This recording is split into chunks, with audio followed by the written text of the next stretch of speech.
Education count চ্যানেলে সকলকে জানাই স্বাগত। আশা করি সকলে ভালো আছো। আমি তোমাদের সঙ্গে সৌরভ। আজকে আমরা লীলারয়ে যে WBPSC ক্লার্কশিপের প্র্যাকটিস সেটের বই রয়েছে তার সেট নম্বর 4 যে ম্যাথমেটিক্সের কোশ্চেন কথার মতো অঙ্কগুলি রয়েছে সেই অঙ্কগুলি আমরা আজকে সলভ করব। এর আগেও আমরা লীলারয়ের যে প্র্যাকটিস সেট বই রয়েছে তার 3টে সেট অলরেডি সলভ করে দিয়েছি, সেখানে ম্যাথমেটিক্স গুলো কি সলভ করা হয়েছে। প্রথম অঙ্ক কি বলেছে, 3^1/3 2^, এত 1 আর 6 এর মধ্যে বৃহত্তম কত সংখ্যাটি কত তা নির্ণয় করতে হবে।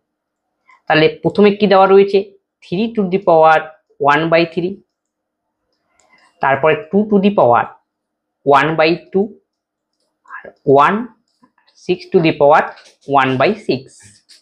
বৃহত্তম ক্ষুদ্রতম নির্ণয় করার ক্ষেত্রে বিভিন্ন প্রসিডিওর রয়েছে।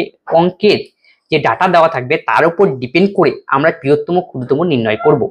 তাহলে দেখো এই টাইপের যখন দেওয়া থাকে মাথার মধ্যে এরকম ভগ্নাংশ আকারে, তখন তোমাকে কি করতে হবে, এই ভগ্নাংশটাকে কি সমান করতে হবে। এই সমান করার জন্য আমি কি করব, দেখো 3 2 1 3 2 আর কি 6 এর এলসিএম করব। তাহলে 3 2 6 হবে, আর এই জন্য আমি কি করব, নিচে 3 লিখবো আর মাথার মধ্যে 1/6 লিখবো, যেটা এলসিএম হবে সেটা লিখে নিতে হবে।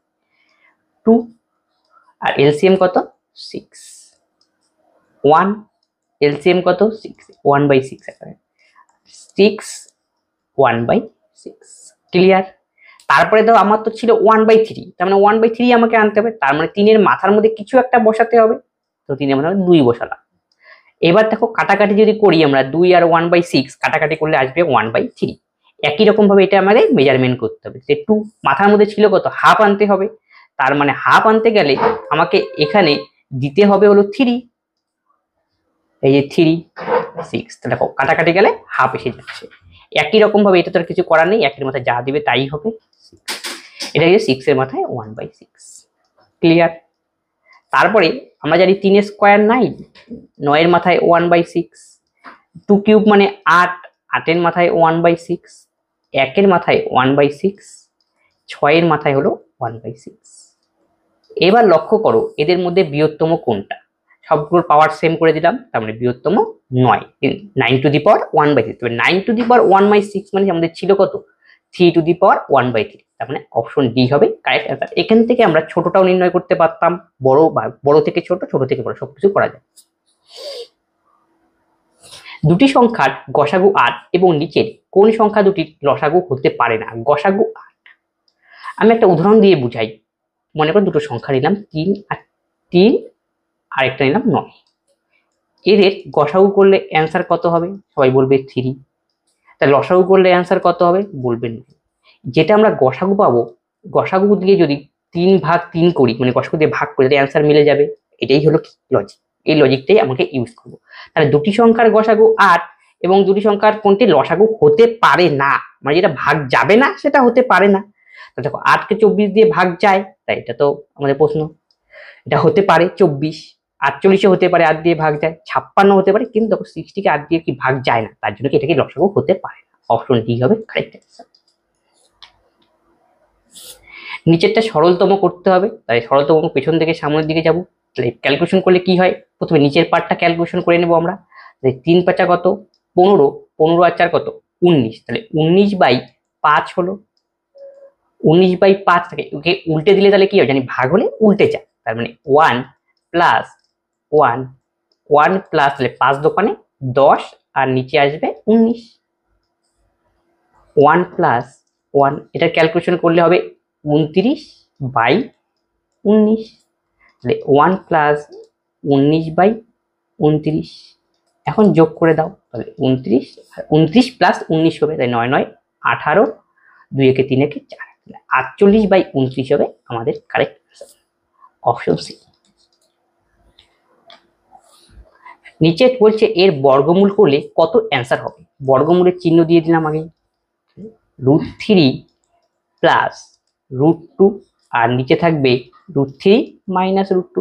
এই টাইপের যখন থাকবে তখন তোমাকে কোঅর্ডিনেশন করে নিতে হবে। কোঅর্ডিনেশন মানে কি, নিচেরটা যে হর রয়েছে তাকে আমরা আউট করবো, তাহলে কি করবো, উল্টা দিয়ে গুণ করতে, মাইনাসের উল্টা কি প্লাস দিয়ে গুণ করবো, এইভাবে √3 + √2 তাকে √3 + √2 দিয়ে গুণ।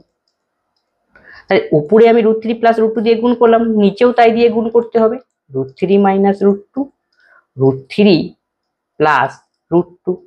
দেখো উপরে একটা কিসের ফর্মুলা, দেখো দুটোর গুণফল না, এক সেম জিনিসের গুণফল, তাহলে আমি হোল স্কোয়ার লিখতে পারি মাথার মধ্যে, √3 প্লাস √2 তার হোল স্কোয়ার। আর নিচে কি রয়েছে, a plus B into a minus বির ফর্মুলা, তাহলে a square minus B square, তাহলে √3 স্কোয়ার হলো 3 আর √2 স্কোয়ার 2, তাহলে বিয়োগ করলে আলটিমেট নিচে কত আসবে, 1ই আসবে। ক্লিয়ার। আর এখানে স্কোয়ার আর রুট রয়েছে, তাহলে স্কোয়ার যদি কোনো স্কোয়ার আলার সংখ্যার যদি আমরা কোনো বর্গমূল করি, তাহলে অ্যান্সার কি রুট আলা যেটা রুট ছাড়া যেটা বেরোবে সেটাই হবে আমাদের অ্যান্সার। তার মানে √3 প্লাস √2, অপশন এ। একটি নৌকায় বসে থাকা 5 জন ব্যক্তির গড় ওজন 38 কেজি, ওই 5 জন ব্যক্তি সহ নৌকার গড় ওজন 52 কেজি হলে নৌকাটির ওজন কত? তাহলে 5 জন ব্যক্তির সঙ্গে নৌকা জুড়েছে, তাহলে 6টা হলো, তাহলে 6টার গড় ওজন 52 আর 5 জন ব্যক্তির গড় ওজন 38, তাহলে 6 জনের টোটাল কত, 6 দোকানে 12 2, 5 6 30 একে 31, 312। আর 5 জনের টোটাল কত, 5 8 40, 3 5 15 4 19, তাহলে বিয়োগ করে দাও, 2 2, 11 থেকে 9 বিয়োগ করলে 2, 3 থেকে 2 বিয়োগ করলে 1, 122 হবে আমাদের সঠিক উত্তর, অপশন বি। নেক্সট অঙ্ক একটা সিম্পলিফিকেশন অঙ্ক, অনুপাত রিলেটেড। দেওয়া রয়েছে m:n এর মান 3/2, মানে আমি অনুপাত কিভাবে লিখতে পারি, ডাইরেক্ট আমরা m এর জায়গায় 3 বসাবো আর n এর জায়গায় 2 বসাই, এই যে আমাদের যার এক্সপ্রেশনটা রয়েছে এর মানটা নির্ণয় করবো। তাহলে এক্সপ্রেশনটা আমাদের কি দেওয়া রয়েছে, 4m প্লাস 5m, আর অনুপাত থাকলে আমরা এইভাবে ভাগ আকারে লিখতে পারি, 4m মাইনাস 5m। ক্লিয়ার। এখন m এর জায়গায় আমরা বসাবো 3, তাহলে 3 4 12 প্লাস n এর জায়গায় 2, 5 দোকানে 10, নিচেও একই রকম দেখো, তাহলে বিয়োগ হবে খালি 12 মাইনাস 10, তাহলে উপরে আসলো আমাদের 22 আর নিচে 2, কাটাকাটি করলে 11/1, তার মানে 11:1 হবে কারেক্ট অ্যান্সার, অপশন সি। কোন সংখ্যার 60% থেকে 60 বিয়োগ করলে 60 পাওয়া যাবে, সংখ্যাটি কত? আমি সংখ্যাটি 100 ধরলাম, বলছি সেই সংখ্যাটা 60%, 60% রাখলাম। ক্লিয়ার। থেকে 60 বিয়োগ করা হলো আর অ্যান্সারটা আমরা কত পাবো, 60। এখান থেকে আমাকে বের করতে হলে মেইন সংখ্যাটা কত, না 100 এর ভ্যালু কত। অনেকে 60% সঙ্গে 60 ক্যালকুলেশন করতে পারে, কিন্তু সেইভাবে ভুল হবে, কিন্তু যেহেতু পার্সেন্ট আর সংখ্যা ক্যালকুলেশন আমরা কিন্তু করতে পারবো না। এখান থেকে আমি লিখতে পারি 60% ইকুয়াল টু মাইনাসটা সমান সমান ওই পাশে গেলে প্লাস হয়ে যাবে, তাহলে 60 60 120। তাহলে 1% এর ভ্যালু তাহলে কত হবে, 7 দোকানে 120, 2 মানে দরকার কি মেইন সংখ্যাটা মানে 100% এর ভ্যালু, তাহলে 200, অপশন ডি। এক ব্যক্তি একটি পুরনো প্রিন্টার 1200 টাকায় কিনে সেটি মেরামতের জন্য 200 টাকা খরচ করে, তবে প্রিন্টারটি এত টাকায় বিক্রয় করলো, তবে তার লাভের হার কত? তাহলে সেলিং প্রাইস দেওয়া রয়েছে 1680 আর কিনেছিল 1200 টাকায়, তার জন্য রিপেয়ারিং জন্য ব্যয় করেছে 200 টাকায়। তার মানে কি রিপেয়ারিং এর খরচটা আমাদের কস্টের সঙ্গে কি যোগ করতে হবে, যেহেতু রিপেয়ারিং যে আমি খরচ করেছি সেটা তো ক্রয় মূল্যের মধ্যে থেকে ইনক্লুড করতে হবে। সিপি ইকুয়াল টু তাহলে কত হবে, 1200 প্লাস 200, তার মানে 1400। এসপি আমাদের 1680 আর সিপি 1400, তার মানে নিশ্চয়ই প্রফিট হয়েছে, তাহলে প্রফিটটা কত, 00 8 8 6 থেকে 4 বিয়োগ করলে 2, আর প্রফিটের পার্সেন্টেজ আমরা সবসময় ক্রয় মূল্যের উপর বের করি, ক্রয় মূল্য আমাদের 1400 ইন্টু 100, এই 00 কাটো, 14 দোকানে 28, তাহলে 20% হবে আমাদের কারেক্ট অ্যান্সার, অপশন। এক ব্যবসায়ী পণ্য ধার্য মূল্যের ওপর 10% ছাড়ে বিক্রয় করে এবং এতে তার 15% লাভ হয়, তবে তার ক্রয় মূল্য ও ধার্য মূল্যের অনুপাত কত? ধার্য মূল্যের ওপর 10% লাভ করে, আমি ধার্য মূল্য মানে মার্ক প্রাইস, তাকে আমরা ধরলাম 100, তাহলে সেলিং প্রাইস কত হবে, ধার্য মূল্যের থেকে 10% ছাড়, 90 হবে সেলিং প্রাইস। আমাদের দরকার কি ক্রয় মূল্য আর ধার্য মূল্যের অনুপাত বের করা, তাহলে ক্রয় মূল্য ধার্য মূল্যের মান বের করতে হবে। আমরা ধার্য মূল্যের মান 100 ধরেছি, কিন্তু দরকার এখন কি ক্রয় মূল্য বের করা, তাহলে ক্রয় মূল্য ইকুয়াল টু কত হবে, আমাদের সেলিং প্রাইস থেকে কস্ট প্রাইসে এখন আসতে হবে, তার মানে সেলিং প্রাইস থেকে যখন আমরা কস্ট প্রাইসে আসবো তখন 100কে উপরে দিতে হয় আর 15% লাভ, তাহলে 100 সঙ্গে 15 যোগ। ক্লিয়ার। এখন আমাকে অনুপাত করতে বলেছে ক্রয় মূল্য আর ধার্য মূল্য, তাহলে ক্রয় মূল্য আমাদের আগে দিতে হবে, যেহেতু ক্রয় মূল্যটা এটা ফার্স্টে রয়েছে তাকে আগে লিখবো আমরা সিপি, আর ধার্য মূল্য মানে মার্ক প্রাইস। সিপির ভ্যালু কত? 90 ইন্টু 100 বাই 115। মার্ক প্রাইসের ভ্যালু 100, এই 100 কাটা গেল, তাহলে আলটিমেটলি 90 ইস টু 115। 5 দিয়ে কাটাকাটি করে দাও, 5 18 90, 5 দোকানে 10, 1 3 5 15, 18:23 হবে আমাদের সঠিক উত্তর, অপশন এ। সরল সুদের হারে 8% থেকে 7/3/4% হলে সুদ এত টাকা কম হয়, তবে তার মূলধন কত? মানে পি এর মান আমাকে নির্ণয় করতে বলেছে। তাহলে ইন্টারেস্ট কত ছিল? 8%। সেটা কমলো মানে কি? ওকে বিয়োগ করতে হবে 7/3/4%। তাহলে এই যে ডিফারেন্সটা হলো, সেটার ভ্যালুই আসলে কত? 61.50। এখান থেকে আমাকে প্রিন্সিপাল বের করতে, প্রিন্সিপাল মানে আমরা 100 এর ভ্যালু বের করব। এই হলো অঙ্ক। তাহলে এখান থেকে এটা বিয়োগ করে নাও, তাহলে 8% থেকে 7/3/4 বিয়োগ করলে কত হয়? 8% মাইনাস 7। এই দেখো, এটাকে আমরা প্লাস আকারে লিখতে পারি, তাহলে -3/4। এটা আমাদের ক্যালকুলেশনের সুবিধার জন্য আমি ভেঙে নিলাম। এটার ভ্যালুই হলো 61.50। এটার এই পাশে যে পার্সেন্টেজ রয়েছে সেটার ক্যালকুলেশন আমরা করে নিই। 8 থেকে যদি 7 বিয়োগ করি, 1 থেকে 3/4 যদি বিয়োগ করি, তাহলে 1/4%। 1/4% এর ভ্যালু 61.50, তাহলে 1% এর ভ্যালু হবে 61.50 ইন্টু 4। আমাকে দরকার কি? মূলধন বের করা। মূলধন মানে আমাকে 100 এর ভ্যালু বের করতে হবে। তাহলে 100 এর ভ্যালু কত? তার মানে 61.50 ইন্টু 4 ইন্টু 100। তাহলে এখান থেকে আমরা 100 নিচে দিয়ে দিই দশমিক ওঠানোর জন্য। এবার গুণ করো, 4 5 20, 0 4 অক্ষে 4 আর 2 6, 4 6 24, পাশে একটা 0, 24600 হবে আমাদের সঠিক উত্তর, অপশন সি।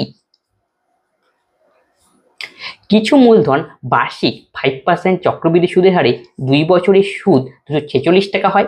একই মূলধনের বার্ষিক 6% সরল সুদের হারে 3 বছরের সুদ কত হবে? এখানে সরল সুদ বের করতে হলে মোদ্দা কথা, প্রথম একটা কম্পাউন্ড ইন্টারেস্টের কন্ডিশন দেওয়া রয়েছে, সেখানে প্রোভাইডেড রয়েছে আমাদের রেট অফ ইন্টারেস্ট, সুদের হার, ইয়ার আর চক্রবৃদ্ধি সুদটা। তাহলে ফার্স্ট কন্ডিশন থেকে আমাকে বের করতে হবে প্রিন্সিপালের মান কম্পাউন্ড ইন্টারেস্টের সাহায্যে। সেই প্রিন্সিপালটাকে আমাকে ইউজ করে সেখান থেকে আমাদের সিম্পল ইন্টারেস্টের মান বের করতে। মোদ্দা কথা, ফার্স্ট কন্ডিশনে আমার টার্গেট হলো প্রিন্সিপালের মান বের করা কম্পাউন্ড ইন্টারেস্টের সাহায্যে। 5% চক্রবৃদ্ধি সুদ, তাহলে 5% মানে আমরা জানি 1/20 ফ্র্যাকশন আকারে লিখলে, তাহলে প্রিন্সিপাল আমাদের 20। তাহলে অ্যামাউন্ট কত হবে? প্রিন্সিপালের সঙ্গে ইন্টারেস্টের যোগ মানে 1 আমাকে অ্যাড করতে হবে। কয় বছরের কেস বলছে? 2 বছরের, তাই মানে স্কোয়ার করে দাও, 20 স্কোয়ার 400, আর 21 স্কোয়ার হবে 441। আমাদের প্রিন্সিপাল দাঁড়ালো 400 আর অ্যামাউন্ট 431, কিন্তু আমাদের দরকার কম্পাউন্ড ইন্টারেস্ট। তাহলে ইন্টারেস্ট আমরা কোথা থেকে বের করি? অ্যামাউন্ট থেকে প্রিন্সিপাল বিয়োগ করে দিই, তাহলে আমাদের কম্পাউন্ড ইন্টারেস্ট দাঁড়াবে 41। 431 থেকে 400 বিয়োগ করলাম। এই কম্পাউন্ড ইন্টারেস্টের ভ্যালু দেওয়া রয়েছে 246, তাহলে আমি লিখতে পারি 246। তাহলে 1 এর ভ্যালু কত হবে? 6 অক্ষে 6, 4 6 24, কাটাকাটি করলাম, 41 কে একবারে 6 হলো। তাহলে আমাদের বের করতে হবে প্রিন্সিপাল, আমি 400 এর ভ্যালু 4 6 2400। তার মানে আমাদের প্রিন্সিপালের মান পেলাম 2400। প্রিন্সিপাল আমাদের 2400 পাওয়া গেল। এখন এই প্রিন্সিপালের উপরেই আমাকে 6% হারে 3 বছরের সরল সুদ বের করতে হবে। আমি ডাইরেক্ট ফর্মুলা ইউজ করে দাও, simple interest equal to PTR/100। পির মান 2400 আর টি এর মান কত বলছে? 3 বছরের জন্য এই ক্ষেত্রে, আর আর এর মান 6 আর নিচে 100। তাহলে 3 তো 3 6 18, 24 6, 3 24 72, তাকে 6 দিয়ে গুণ করে দাও।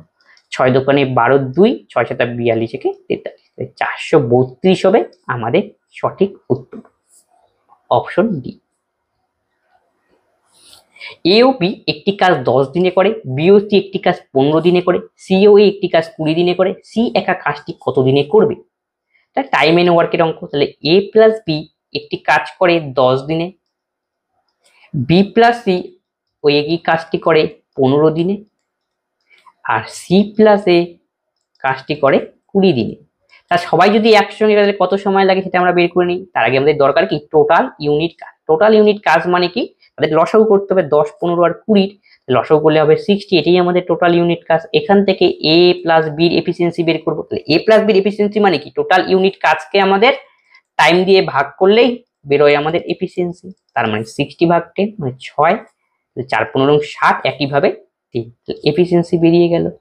আমি কার মান বের করতে বলছি, সি একা কাজটি করলে কতদিনে শেষ করবে, তাহলে সি এর মান আমাকে দরকার। আর সি এর টাইম বের করতে হবে, সি এর টাইম বের করতে গেলে আমাদের বের করতে হবে সি এর এফিসিয়েন্সি কত, তাহলেই আমরা সি এর টাইম বের করতে পারবো।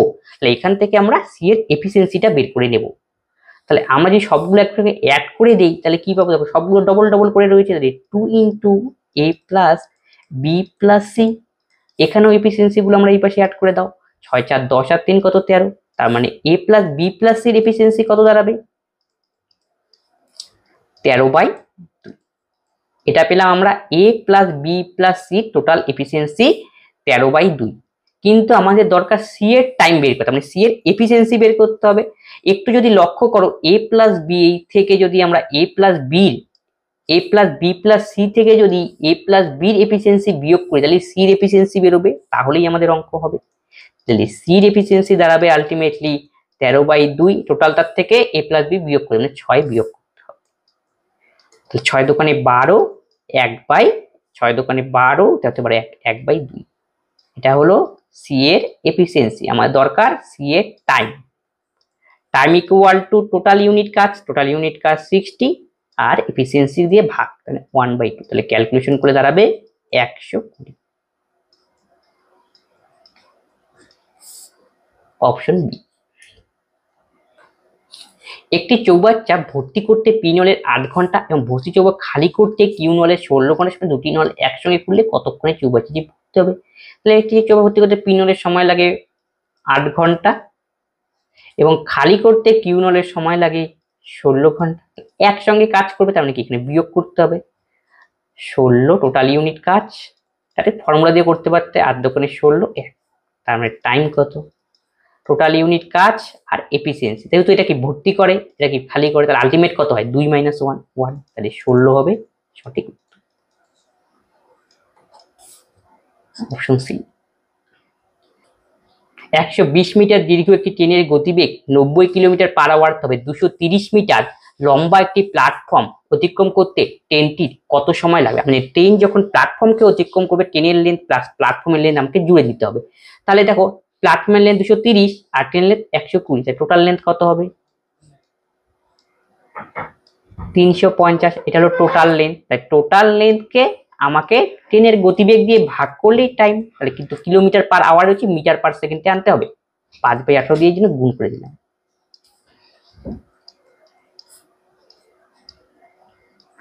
5 × 7 = 35, 70, 5 × 14 70, তার মানে 1/4 সেকেন্ড হবে আমাদের কারেক্ট অ্যান্সার। Option D. একজন মাঝি স্রোতের অনুকূলে 3 কিমি যায় 5 মিনিটে এবং স্রোতের প্রতিকূলে 12 কিমি যায় 3 ঘন্টায়, তবে স্রোতের বেগ কত। অনুকূল মানে ডাউন স্ট্রিমের ক্ষেত্রে গতিবেগ আমরা বের করে নিই। গতিবেগ মানে কি, ডিস্টেন্সকে টাইম দিয়ে ভাগ, তাহলে 5 মিনিট মানে কত ঘন্টা, 7 দিয়ে ভাগ করে দাও, তাহলে 5 × 60 মানে 1/12 ঘন্টা। তাহলে এখান থেকে আমাদের টাইম কত, গতিবেগ কত বাড়াবে, 3 × 12 36 কিলোমিটার/আওয়ার। এটা হলো ডাউন স্ট্রিমের ক্ষেত্রে গতিবেগ। এবার আপ স্ট্রিমের ক্ষেত্রে গতিবেগ একইভাবে বের করব। ডিস্টেন্স আমাদের 12 আর সময় হলো 3, 4 কিলোমিটার/আওয়ার। আমাকে এখন বের করতে হবে স্রোতের বেগ বের করতে গেলে আমাকে ডাউন স্ট্রিমের স্পিড নিতে হবে মাইনাস আপ স্ট্রিমের স্পিড নিতে হবে, তাকে 2 দিয়ে ভাগ করতে হবে। এই হলো ফর্মুলা। তাহলে 36 - 4/2, 32, তাকে 2 দিয়ে ভাগ করলে 16 কিলোমিটার/আওয়ার। Option A. একটি মিশ্রণে অ্যাসিড ও জলের অনুপাত 1:3, ওই মিশ্রণে আরো 5 লিটার অ্যাসিড মিশ্রণ হলে নতুন মিশ্রণে অ্যাসিড আর জলের অনুপাত 1:2 হয়। তাই নতুন মিশ্রণে কত লিটার ছিল, নতুন মিশ্রণের পরিমাণ কত তা বের করতে হবে। এটা অনেকভাবে করা যায়। দেখো অ্যাসিড আর ওয়াটার রয়েছে কত অনুপাতে, 1:3 অনুপাতে। তারপরে কি মিশ্রণে অ্যাসিড আর জলের অনুপাত কত হলো, 1:2। কেন হলো, কারণ এখানে 5 লিটার অ্যাসিড কি করা হয়েছে, অ্যাড করা হয়েছে। অ্যাসিড অ্যাড, তাহলে ফিক্সড কে ছিল, ওয়াটার ফিক্সড ছিল, কিন্তু অ্যাসিড অ্যাড করার ফলে অনুপাতটা চেঞ্জ হয়ে গেল। অনুপাতটা কত হলো, সেটা 1:2। এখান থেকে আমাকে বের করতে হবে নতুন যে মিশ্রণটা হলো ফাইনালি, সেই মিশ্রণের পরিমাণটা কত। তাহলে এইখানে কি অ্যাড করা হয়েছে, অ্যাসিড, কিন্তু ফিক্সড কে ছিল, তাহলে ওয়াটার, তাহলে ওয়াটারকে আমাকে সমান করতে হবে।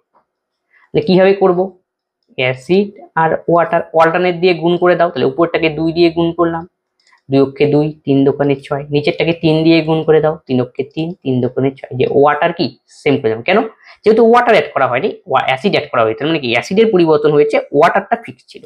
তাহলে কতটুকু অ্যাসিড অ্যাড করা হলো, 2 এর থেকে 3 হলো, মানে 1 ইউনিট অ্যাড করা হলো, এই 1 ইউনিটের ভ্যালু হলো 5 লিটার। এখান থেকে আমাকে বের করতে হবে নতুন মিশ্রণে কত পরিমাণ ছিল, তার মানে কি আমরা এটা দিয়েও করতে পারি, নতুন মিশ্রণ কত, অনুপাত কত, 3:6, তাই টোটালটা কত হয়, মিক্সচার যেহেতু বের করতে হবে, যোগ করে দিতে হবে, 6, 3, 9, তাই 9 এর ভ্যালু আমাকে বের করতে হবে, 1 এর ভ্যালু 5 হলে 9 এর ভ্যালু 5 9 45, অপশন ডি। 16 বছর আগে ঠাকুমার বয়স তার নাতির বয়সের 9 গুণ ছিল, বর্তমান থেকে 8 বছর পরে ঠাকুমার বয়স তার নাতির বয়সের 3 গুণ হয়, তবে 8 বছর আগে নাতি ও ঠাকুমার বয়সের অনুপাত কত ছিল। এখানে বিভিন্ন কন্ডিশন দেওয়া হচ্ছে, কন্ডিশনগুলো ভালো করে ফলো করতে হবে। 16 বছর আগে, এগো, কার কার অনুপাত, ঠাকুমা, গ্র্যান্ডমাদার আর গ্র্যান্ডসন। ঠাকুমার বয়স নাতির বয়সে 9 গুণ ছিল, নাতির বয়স যদি আমরা 1 ধরি, তাহলে ঠাকুমার বয়স তাহলে কত হবে, 9, ক্লিয়ার, অনুপাত হিসাবে করছি আমরা। বর্তমান থেকে 8 বছর পর, আচ্ছা বর্তমান থেকে 8 বছর পর, এবার ক্লিয়ার, তখন কি হয়, ঠাকুমার বয়স নাতির বয়সের 3 গুণ হয়, আচ্ছা ঠাকুমার বয়স নাতির বয়স আমরা 1 ধরলাম, তাই ঠাকুমার বয়স হবে কত, 3 গুণ, ক্লিয়ার। তারপরে প্রশ্নে আমাকে জিজ্ঞেস করেছে 8 বছর আগে নাতি ও ঠাকুমার বয়সের অনুপাত কত, তার মানে আমাকে 8 বছর আগে নাতি ও ঠাকুমার বয়স কত সেটা আগে বের করতে হবে, তাহলেই আমরা অনুপাতটা বের করতে পারবো। তাহলে করব কিভাবে, দেখো এই ক্ষেত্রে আমাদের কি গ্যাপ সমান করে নিতে হবে। গ্যাপ সমান করার ব্যাপারটা কি, এখানে গ্যাপ কত, 8, 9 বিয়োগ 1, এখানে গ্যাপ কত, তাহলে এখানে দেখো 8, এটা সমান করতে হবে, নিচের থেকে 4 দিয়ে গুণ করে তাহলে 8 8 গ্যাপ সমান হয়ে যাচ্ছে, এই কাজটাই করবো। 9:1, যা আছে তাই থাক, নিচেরটাকে 2 দিয়ে গুণ, তাহলে 3 দোকানে 6, 2 অক্ষে 2, আচ্ছা 2 তো 4 দিয়ে গুণ করতে হবে, সরি 8 বানাতে হবে আমাদের, তাহলে 4 3 4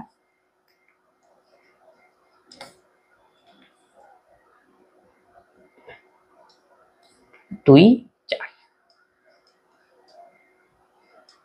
3 অক্ষে 2 4, 3 4 12, 4 অক্ষে 4। এখন গ্যাপটা দেখো, এর থেকে বিয়োগ করবো, কতটা এক্সট্রা হলো, 3, এর কত 3, এই সমান হয়ে গেল, এই কাজটা করার জন্য আমরা এটা করলাম। তো এই যে 3 এর ভ্যালু, এই 3 এর ভ্যালুটা কত, এই যে 16 বছর আগে আর 8 বছর পরে, তার আগে হলো মনে করো গ্রাফ আকারে যদি বুঝি, তাহলে 16 বছর আগে মানে এই দিকে, আবার 8 বছর পরে মানে এই দিকে, তাহলে আলটিমেটলি কত হলো, 24 বছর, 3 এর ভ্যালু হবে 24। তাহলে 1 এর ভ্যালু কত, 8, ক্লিয়ার, আমরা 1 এর ভ্যালু পেয়ে গেলাম। এবার আমাকে বলেছে 8 বছর আগে নাতি ও ঠাকুমার বয়সের অনুপাত কত ছিল। আমরা প্রথম কন্ডিশনটা ধরেই করি, এই যে প্রথম কন্ডিশনে আসি, তার মানে 1 এর ভ্যালু 8 পেলাম, তাই 9 এর ভ্যালু কত, 8 9 72, আবার 1 এর ভ্যালু 8, তাহলে প্রথমটা কার বয়স পেলাম আমরা, গ্র্যান্ডমাদার ঠাকুমার, পরেরটা গ্র্যান্ডসনের বয়স। তবে এই যে বয়সটা পেলাম, এটা আসলে কত বছর আগের বয়স, 16 বছর আগের বয়স, আমাকে আনতে হবে আগে প্রেজেন্টে, তাহলে 16 দিয়ে একেও যোগ হবে, একেও 16 যোগ হবে, কিন্তু কোশ্চেনে বলেছে তারও কি 8 বছর আগে, তার মানে এখান থেকে আবার প্রেজেন্টে আসলাম, 16 যোগ করার পরে প্রেজেন্টে আসলাম, তার থেকে আবার 8 বছর আগে, এই যে -8, এই হলো অঙ্ক। তাহলে করে দাও, তাহলে 16 + 16 থেকে -8 গেলে কত হয়, +8, আর 72 আর যোগ করলে হবে 80, তাহলে 16 থেকে 8 বিয়োগ করলে 8, 8 8 16, তাহলে কাটাকাটি করলে 5:1। এখন কার কার অনুপাত বের করতে বলছে, নাতি ও ঠাকুমা, নাতিকে আগে দিয়েছে, তার মানে 1:5 হবে কি আমাদের অ্যান্সার। যদি বলতো ঠাকুমারটা আগে, তখন 5:1 দিত। 1 + 2 + 3 প্রগতিটির কততম পদ পর্যন্ত যোগফল 5050 হবে। এই প্রগতিটি দেখো সমান্তরাল প্রগতিতে চলছে, তার মানের ব্যাপারটা কি, মানে হলো গ্যাপটা সমান, মানে বিয়োগফলটা সমান, 1 এর বিয়োগ কত 1, তাহলে আমি তো শেষ পদটা কত সেটা জানি না, কিন্তু টোটাল যে পদগুলোর যোগফলটা দেওয়া রয়েছে সেটা হলো কত 5050। আমি ধরলাম শেষ পদটা এরকম ডট ডট করতে করতে n তম পদ পর্যন্ত চলেছে, আমি ধরলাম এটা। তার মানে কি n সংখ্যক স্বাভাবিক সংখ্যাগুলো রয়েছে 1 2 3 4 5 6 স্বাভাবিক সংখ্যা। n সংখ্যক স্বাভাবিক সংখ্যার সাম আমাকে বের করতে হবে, যোগফল বের করতে হবে। তাই n সংখ্যক স্বাভাবিক সংখ্যার যোগফল বের করার একটা ফর্মুলা রয়েছে, সেটা কি n into n plus 1 by 2। এই যে যোগফলের মানই দেওয়া রয়েছে 5050। আমাদের দরকার কি n তম পদটা কত ছিল সেটা বের করা, তাহলেই আমাদের অঙ্ক হবে। এটা এখন ক্যালকুলেশন করতে হবে। তাহলে n স্কয়ার প্লাস n, কোনাকুনি গুণ করে দাও, 2 0 0, 5 দোকানে 10, 1 5 দোকানে 10, 2 0 0, 5 দোকানে 10, 1 5 দোকানে 10। n square plus n minus 1 0 1 0 0। এখন এই যে একটা ইকুয়েশন পেলাম, এই ইকুয়েশন সমাধান করে আমাকে n এর মান ফাইন্ড আউট করতে হবে, সেটাই হবে আমাদের অ্যান্সার, কারণ n তম পদটাই বের করতে বলেছে। তাহলে সমাধান করব কি হবে, দেখো স্কোয়ার আছে, তার মানে মিডিল টার্ম প্রসিডিউর ইউজ করতে হবে। তাহলে 101 আর মানে 10100 যদি আমরা এইভাবে ভাঙাই তাহলে কি লিখতে পারি, 101 গুণন 100। তাহলে গুণ করো, দেখো 101 আর 00 আসবে, এটাই। তার মানে এখানে n এর সামনে কিছু নেই, মানে কত 1। মিডিল টার্মের নিয়ম হলো লাস্টে যে পদটা থাকবে সেটাকে ভাঙতে হবে, এভাবে গুণ আকারে ভাঙার পরে n এর সঙ্গে যে মাঝখানে যে টার্ম, এর সামনে যে সংখ্যাটা থাকবে সহগ থাকবে সেই আকারে আনতে হবে। কি করে, এই যে বিয়োগ করে। তার মানে আমি এখান থেকে এটা ভাঙলে কি পেলাম, 101 ইন্টু 100, মানে এই 1 এর জায়গায় আমি লিখতে পারি 101 মাইনাস 100। ক্লিয়ার? এটাই হলো কাজ। এখান থেকে আমি সেকেন্ডের মধ্যে এখন বের করে দিতে পারবো n এর মান কত। তাহলে n এর মান কত হবে, দেখো এখানে কি চিহ্ন, প্লাস। 101 এর সামনে কি চিহ্ন, প্লাস চিহ্ন। তাহলে প্লাসে প্লাসে প্লাস, কিন্তু সমান সমান ওই পাশে যেতে হবে, তার মানে কি মাইনাস 101। তাহলে n এর একটা মান পেলাম 101, তাহলে অপর মান কত হবে, প্লাস মাইনাসে মাইনাস, মাইনাস 100, আর সমান সমান ওই পাশে গেলে হবে প্লাস 100। ক্লিয়ার? তার মাইনাস মান তো আমাদের গ্রহণযোগ্য নয়, আমাদের প্লাস মানটাই নিতে হবে, 100। Option C. 45 মিনিট একদিনের আকারে লিখলে ভগ্নাংশে কত হবে। তাহলে 45 মিনিটকে আমরা ঘন্টায় লিখে দিই। তাহলে 45 মিনিট, আর যে ঘন্টায় মানে 7 দিয়ে ভাগ করতে হবে, 7টা আমি নিচে লিখে দিলাম। তারপরে একদিনের কত অংশ, আমরা একদিন মানে জানি 24 ঘন্টা, মধ্যে কথা সেম ইউনিটে এনে কাজ করতে হবে। তাহলে 15 দিয়ে কাটাকাটি, 3 15 45, 4 15 60, 3 8 24। তার মানে 1/32 হবে আমাদের সঠিক উত্তর, অপশন বি। একজন রাজমিস্ত্রি একটি দেওয়াল গাঁথে 70 ঘন্টায়, 7 ঘন্টা পরে সে বিরতি নিলে দেওয়ালটির কত অংশ গাঁথতে বাকি থাকবে। তাহলে 70 ঘন্টায়, 7 ঘন্টা পর বিরতি নিলে 7 ঘন্টায় সে কতটুকু কাজ করলো, 1/10 অংশ।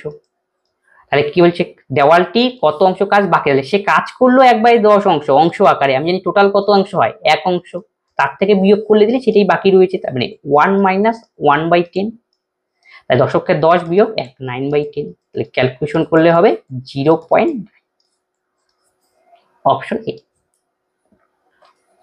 পরেরটা সিম্পলিফিকেশন অঙ্ক, মানে সরল অঙ্ক দেওয়া রয়েছে। তাহলে 8.7 মাইনাস 7.6 বিয়োগ সেকেন্ড ব্র্যাকেট 6.5 মাইনাস, এই যে এটা বলে রেখা বন্ধনী কাজটা আমাকে ফার্স্টে করে নিতে হবে। তাহলে 4.3 থেকে 2টা আমাকে বিয়োগ করতে হবে আগে, মাইনাস এখানে ব্র্যাকেটটা দিয়ে দাও 5.4। ক্লিয়ার? তাহলে 4.3 থেকে যদি 2 বিয়োগ করি তাহলে আমাদের কত আসবে, 1.3 মাইনাস 1.3।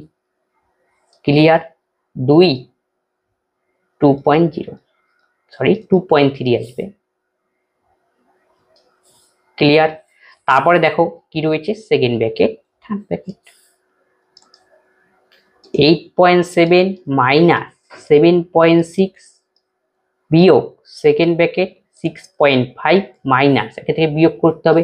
তাহলে 4 থেকে 3 বিয়োগ করলে হয় 1, 5 থেকে 2 বিয়োগ করলে হয় 3, তাহলে 3.1। 8.7 মাইনাস 7.6 মাইনাস বিয়োগ করে দাও, 5 থেকে 1 বিয়োগ করলে 4, 6 থেকে 3 বিয়োগ করলে 3। তাহলে 8.7 মাইনাস 6 থেকে 4 বিয়োগ করলে 2, 7 থেকে 3 বিয়োগ করলে 4, 7 থেকে 2 বিয়োগ করলে 5, 8 থেকে 4 বিয়োগ করলে 4, তাহলে 4.5 হবে আমাদের সঠিক উত্তর। এক ব্যক্তি বিশ্রাম ছাড়া 15 কিলোমিটার গতিতে কোনো গন্তব্যস্থলে পৌঁছায় এবং বিশ্রাম নিয়ে সে 12 কিলোমিটার পার আওয়ার বেগে কোনো গন্তব্যস্থলে পৌঁছায়, ওই ব্যক্তির ঘন্টায় কত মিনিট বিশ্রাম নিয়েছে? দেখো এই টাইপের করলে শর্ট ট্রিক রয়েছে একটা। এক ব্যক্তি বিশ্রাম ছাড়া মানে উইদাউট বিশ্রাম 15 কিলোমিটার পার আওয়ার বেগে তখন তার গতি ছিল, আর যখন বিশ্রাম নেবে নিশ্চয়ই তখন তার গতিবেগ কমবে, তার মান দেওয়া রয়েছে 12 কিলোমিটার পার আওয়ার। এখন এখান থেকে বের করতে বলি সে ঘন্টায় কত মিনিট বিশ্রাম নিয়েছিল। আর এই টাইপের যখন অঙ্ক দিবে বিশ্রামের অঙ্ক, শর্টকাট ট্রিক কি, এই দুটোর থেকে বিয়োগ করে দাও প্রথমে। 15 থেকে 12 বিয়োগ করলে কত? 3। ক্লিয়ার। আর নিচে আমাকে দিতে হবে উইথ আউট যেটা ছিল তাকে নিচে, এটা হলো ফর্মুলা মনে রাখবে। ইন্টু ঘন্টা থেকে মিনিটে আনবো, তাই 7 দিয়ে 4 15 60, 3 4 12 মিনিট। মিনিটে আনার জন্য আমি 7 দিয়ে গুণ করছি। Option A. 225 এবং 226 এর বর্গের পার্থক্য কত? তাহলে বর্গের পার্থক্য তাহলে 225 তার স্কোয়ার করতে হবে মাইনাস 226 আছে, বড়টা আগে লেখা উচিত ছিল আমাদের। 226 তার স্কোয়ার মাইনাস 225। আমরা যদি বেসিক নিয়মে বর্গ করি, এটার স্কোয়ার করবো, এর স্কোয়ার তারপরে বিয়োগ করে, তাহলে কি আমাদের অনেক সময় যাবে। এই জন্য এই টাইপের অঙ্কটা একটু বুদ্ধি অ্যাপ্লাই করতে হবে। এখানে এ ধরো এটাকে মনে মনে, এ বি ধরো, তাহলে এ স্কোয়ার মাইনাস বি স্কোয়ারের বীজগণিত ফর্মুলাটা এখানে ইউজ করবো আমরা। সেটা কি? এ প্লাস বি ইন্টু এ মাইনাস বি, বাস। তাহলে এ প্লাস বি কত হয়? এই দুটো যোগফল, 6 5 11, 2 2 4 একে 5 আর 2 2 4, এ প্লাস বির মান গুলো। এবার আমাকে বের করতে হবে এ মাইনাস বির মান, তার মানে এটা বিয়োগ করতে হবে, তার মানে দেখো 1 আসে। আলটিমেট আমাদের অ্যান্সার কত? 4 5 1, অপশন সি। বার্ষিক 5% সরল সুদে কত টাকা ব্যাংকে রাখলে এক ব্যক্তি প্রতিদিন 1 টাকা করে সুদ পাবে? সিম্পল ইন্টারেস্টের অঙ্ক, কিন্তু আমরা জানি সিম্পল ইন্টারেস্টের অঙ্কের ক্ষেত্রে দিনটাকে আমাকে ইয়ারে এনে অঙ্ক করতে হয়, এটা কিন্তু মাথায় রাখতে হবে। তাহলে আমাদের কার মান বের করতে বলছে? কত টাকা সে ব্যাংকে প্রিন্সিপাল বের করতে বলেছে। I equal to P T R by 100। আয়ের মান 1 টাকা, ক্লিয়ার। পি এর মান আমাকে বের করতে হবে, পি থাক। টি কত? 1 প্রতিদিন মানে একদিন, কিন্তু দিনে আমরা অঙ্ক করবো না, বছরে করতে। দিন থেকে বছরে করতে গেলে 365 দিয়ে ভাগ ইন্টু 100। আর আর এর মান কত? 5, ক্লিয়ার। এবার কাটাকাটি করে দাও, 5 7 35, 5 7 35, তাহলে পি এর মান দাঁড়াবে 7300। এটাই আমাদের অপশন বি। 2 অঙ্ক বিশিষ্ট সংখ্যার অঙ্কের সমষ্টি 9, সংখ্যাটি থেকে 27 বিয়োগ করলে অঙ্কদ্বয় পরস্পর স্থান পরিবর্তন হবে, সংখ্যাটি কত? এই টাইপের যদি অঙ্ক দেয় তোমাকে, সবচেয়ে বেস্ট ওয়ে হলো অপশন টেস্ট করা। অঙ্ক দুটির সমষ্টি 9 হতে হবে। দেখো 2 আর 7 যোগ করলে 9, 5 আর 4 যোগ করলে 9, 6 আর 3 যোগ করলে 9, 7 2 9। তার মানে কি প্রথম কন্ডিশন হোল্ড করে গেল, আর চেক করার দরকার নেই। সেকেন্ড কন্ডিশনে এবার আসি, সংখ্যাটি থেকে যদি 27 বিয়োগ করি তাহলে অঙ্কদ্বয় চেঞ্জ হয়ে যাবে। তার মানে 27 থেকে 27 বিয়োগ করি, তাহলে অঙ্কদ্বয় দেখি চেঞ্জ হয় কিনা। বিয়োগ করে 0 করে চেঞ্জ তো হলো না, তার মানে এটা আমাদের হবে না, ক্লিয়ার। পরেরটার থেকেও 27 বিয়োগ করে দাও, 15 থেকে 7 বিয়োগ করলে 8, আর 4 থেকে 3 বিয়োগ করলে 1, চেঞ্জ হয়নি, এটাও হবে না। পরেরটার থেকে 27 বিয়োগ করো, 13 থেকে 7 বিয়োগ করলে 6, 6 থেকে 3 বিয়োগ করলে, তাহলে দেখো ছিল সংখ্যাটা 63, বিয়োগ করার পর আমাদের 36, সম্পূর্ণরূপে চেঞ্জ হয়ে গেল। এককেরটা 10 হয়ে গেল, দশকেরটা এককে আসলো, তার মানে কারেক্ট অ্যান্সার অপশন সি। আর পরেরটা চেক করার দরকার। একটি বাক্সে মোট 384টি মুদ্রা রয়েছে। যদি 1 টাকা 50 পয়সা ও 25 পয়সা মুদ্রার সংখ্যার অনুপাত 2:3:7 হয়, তবে বাক্সে মুদ্রাগুলির মূল্য কত হবে তা বের করতে বলেছে। তাহলে টোটাল কয়েন আমাদের প্রোভাইডেড, আর টাকা আর মুদ্রা সংক্রান্ত যদি এই সমস্ত অনুপাতের অঙ্ক দেয়, তোমাকে দেখতে হবে তোমার মানটা কি দেওয়া রয়েছে। এখানে মানটা দেওয়া রয়েছে কি? মুদ্রার সংখ্যা। আর ডাটাটায় অনুপাতটা কি দেওয়া রয়েছে? অনুপাতটাও মুদ্রার সংখ্যায় দেওয়া, তাহলে তোমার কোনো টেনশন নেই। মুদ্রা দুটোকে সেমে রাখতে হবে, হয় দুটোই মুদ্রা থাকতে হবে, হয় দুটো কিসে থাকতে হবে? টাকাতে থাকতে হবে। যদি একটা অল্টারনেট করা থাকে মুদ্রা টাকা, তখন আমাকে মুদ্রাটাকে হয় টাকাতে কনভার্ট করে নিতে হবে, না টাকাটাকে মুদ্রা। কিন্তু দুটোই দেখো মুদ্রার সংখ্যা রয়েছে, তোমাকে আর কিছু কনভার্ট করার দরকার নেই ক্ষেত্রে। টোটাল পয়েন্ট হলো 384, ক্লিয়ার। এখানে আমাদের 1 টাকা 50 পয়সা আর 25 পয়সা মুদ্রা সংখ্যার অনুপাত দেওয়া রয়েছে নাম্বারে, সেটা কত? 2:3:7। আমরা এখানে এটাকে টাকাতে কনভার্ট করলাম, কিন্তু কোন টাকা দরকার ছিল না, পরেও করতে পারতাম। কারণ কেন কনভার্ট করলাম, কিন্তু মুদ্রাগুলির মূল্য যেহেতু বের করতে বলেছে, হিসাবের সুবিধার জন্য করে নিলাম। তোমার কাছে যদি দুটো 1 টাকার কয়েন থাকে, তাই টাকাতে সেটা কত হবে?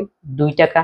একই রকম 50 পয়সা মানে আমরা জানি হাফ টাকা। আমার কাছে 3টা কয়েন রয়েছে, টাকা কত হবে? 3/2 টাকা।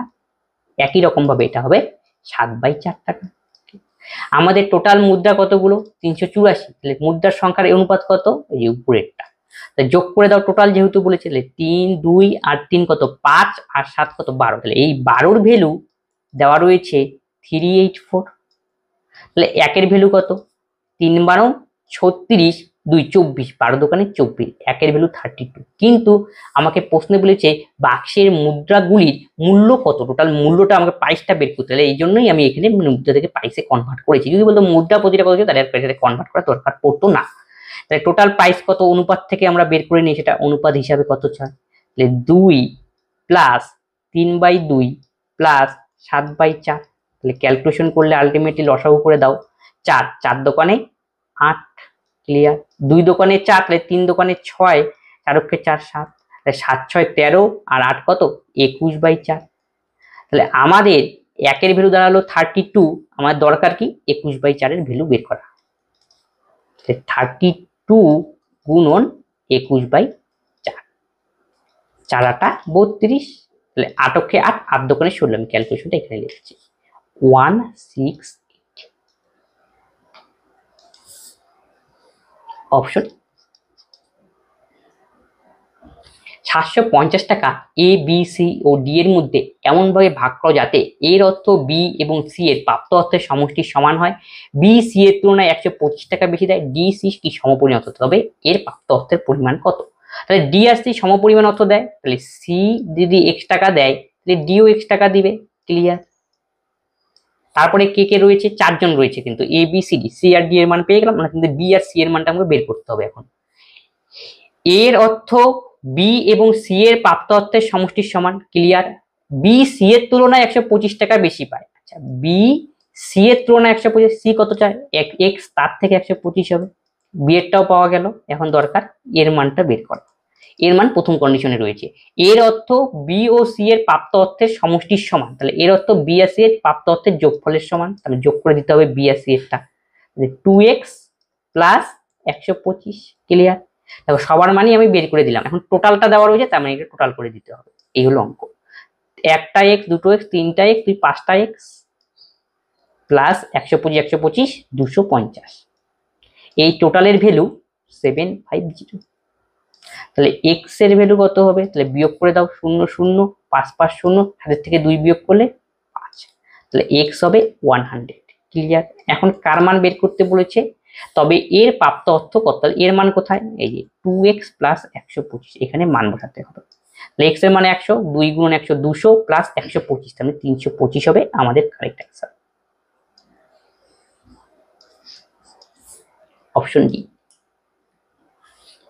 জল ও দুধে 40 লিটারের মিশ্রণে 10% জল রয়েছে, মিশ্রণে আরো কত লিটার জল মেশালে মিশ্রণ দিতে জলের পরিমাণ হবে 20%। তাহলে টোটাল মিক্সচার দেওয়া রয়েছে 40 লিটার, এর মধ্যে 10% জল, তাহলে ওয়াটার রয়েছে 10%, তাহলে বাকিটা নিশ্চয়ই মিল্ক, তাহলে কত পার্সেন্ট থাকবে? 90%। তাহলে অনুপাত আকারে যদি করি, তাহলে এখান থেকে আমরা লিখতে পারি water is to milk is equal to 1:9, clear. তারপরে কি বলছে? আরো যদি জল মেশানো যায়, এক্সট্রা জল অ্যাড করা হয়, তখন নতুন অনুপাত দ্বারায় ওয়াটার আর মিল্কের এখান থেকে বের করে নেবো। এটা পার্সেন্টেজ আকারে দেওয়া, পার্সেন্টটাকে আমি অনুপাতে কনভার্ট করবো। জলের পরিমাণ 20%, তাহলে বাকিটা হবে মিল্ক 80। তাহলে কাটাকাটি করে দাও 1:4 অনুপাত আকারে এসে গেল। এটা আমরা x ধরেও করতে পারি বা বেসিক নিয়মে করতে, x ধরে করলে তাড়াতাড়ি হবে। দেখো ওয়াটার কত অনুপাত? 1:9, তাহলে ওয়াটার কত রয়েছে? x, আর মিল্ক কত? 9x। অনুপাতকে উঠাতে গেলে কিছু দিয়ে গুণ করতে হয়, এই জন্য গুণ করলাম। তারপরে কি মেশানো হয়েছে? আচ্ছা, এখান থেকে ওয়াটার আর এটা বের করে নিই। তাহলে টোটাল আমাদের মিক্সচার কত ছিল? 40, তার মধ্যে ওয়াটার মিল্কের রেশিও 1:9, তাহলে ওয়াটার কতটুকু?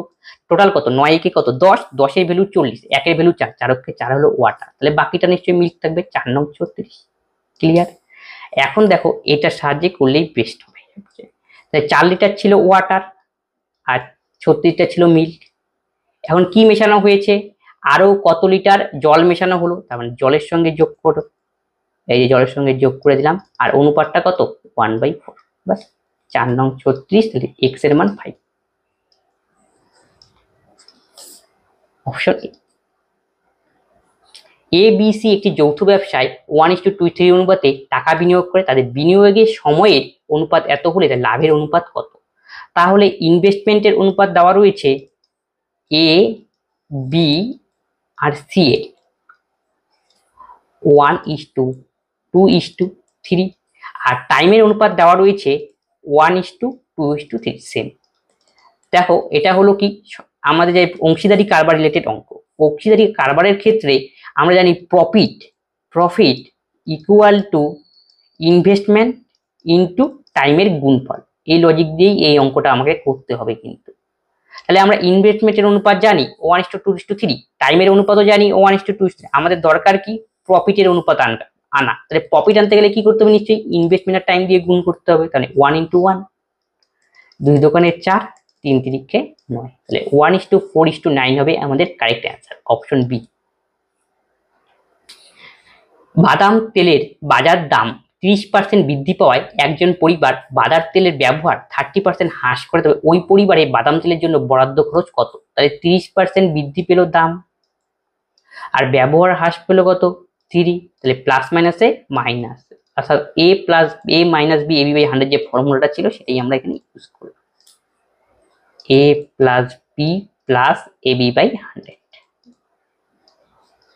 30% বৃদ্ধি পেল প্লাস 30, হ্রাস পাওয়ার জন্য মাইনাস, প্লাস মাইনাসে মাইনাস, এই জন্য আবার কি এবি 30 × 30/100। তাহলে এই শূন্য কাটো, এই প্লাস 30 মাইনাস 30 কাটো, তাহলে -9। তাহলে 9 মাইনাস অর্থ কি হ্রাস পেল, তাই 9% হ্রাস। অপশন এ হবে সঠিক উত্তর। আজকে ক্লাসে 30খানা অঙ্ক ছিল, 30খানা অঙ্ক নিয়ে আলোচনা করলাম। যদি কোনো অঙ্কে তোমাদের ডাউট হয় অবশ্যই তোমরা কমেন্ট বক্সে কমেন্ট করবে এবং বন্ধুদের সঙ্গে এই ক্লাসগুলি শেয়ার করো, এবং এছাড়াও যে আমাদের অন্যান্য ক্লাস রয়েছে সেগুলি ফলো করতে পারো। আশা করি সেগুলি তোমাদের আসন্ন পরীক্ষার জন্য হেল্পফুল হবে। তবে আজকে ক্লাস আমরা এখানেই শেষ করছি, পরবর্তী ভিডিওতে আবার দেখা হচ্ছে। ধন্যবাদ।